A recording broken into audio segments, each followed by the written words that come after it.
करी थी कि 2015 में जब पिटीशन आई थी सुप्रीम कोर्ट में जनहित याचिका और जिसमें कही गई थी बात कि भारत, इंडिया को हटाकर भारत रखा जाए, भारत ही रखा जाए। उस समय जो गृह मंत्रालय की तरफ से बात कही गई थी उस हलफनामे में, उसकी बात में से मैं एक पंक्ति पढ़ना चाहूंगा कि there is no change in circumstances to consider any change in Article 1 of the Constitution of India, that Article 1 says क्या इंडिया दैट इज भारत। उस समय जब सरकार ने, गृह मंत्रालय ने, इसी सरकार के गृह मंत्रालय ने कहा कि अभी कोई ऐसी परिस्थिति में बदलाव नहीं आया है, संविधान बनने के बाद ऐसा बदलाव कुछ नहीं आया है कि इस बात की जरूरत महसूस की जाए कि इसको बदलने की जरूरत है, आर्टिकल 1A में बदलाव की जरूरत है, जहां पर भारत और इंडिया दोनों साथ साथ हैं। अब बात आती है कि 2015 से और 2023 में ऐसा क्या बदला कि अब बदलाव 2023 में महसूस की जा रही है।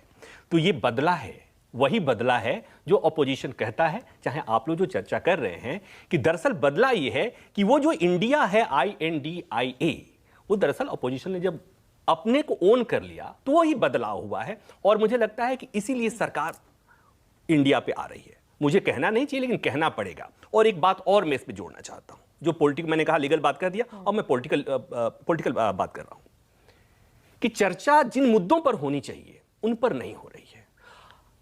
सरकार जो चाहती है, जिस मुद्दे पर चाहती है, चर्चा उसी पर होती है। 2 दिन पहले चर्चा की शुरुआत हुई वन नेशन वन इलेक्शन पर, अभी वो चर्चा थमी नहीं थी, तब तक भारत और इंडिया की शुरुआत हो गई, चर्चा की शुरुआत हो गई है। और हम सब लोग ढोल नगाड़े लेकर के बैठ गए हैं बजाने के लिए। कोई स्टूडियो में बजाता है, कोई सियासी चर्चा में कर रहा है। लेकिन किसने इस बात पर चर्चा की कि 3 सितंबर को जो मैती डिस्पोरा है, 1200 से अधिक लोग प्रधानमंत्री को, पीएमओ को चिट्ठी लिखकर कहते हैं कि यहां पर आप आइए, मणिपुर में आपको जाना चाहिए, वहां की स्थिति खराब है। इस खबर पर चर्चा होनी चाहिए थी, चर्चा नहीं हो रही है। चर्चा हो रही है भारत और इंडिया पर। ठीक है, इंडिया दैट इज भारत। जितने लोगों को देश से प्रेम है उन्हें इंडिया से भी प्रेम है और भारत से भी प्रेम है। दिनेश द्विवेदी सर ने बात कही, लेकिन कुछ बातें ऐसी होती हैं जिस पर तालियां खूब बजती हैं।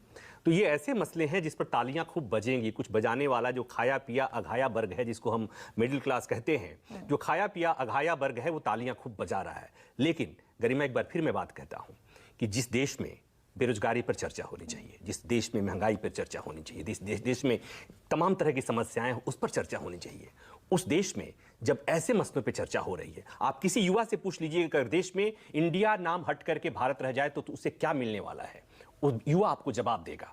तो मसलन जिस मुद्दे का आम आदमी, आम आवाम पर असर नहीं पड़ता, से कोई सरोकार ना हो, राजनेताओं को यह समझना चाहिए कि हम आजादी के अमृत काल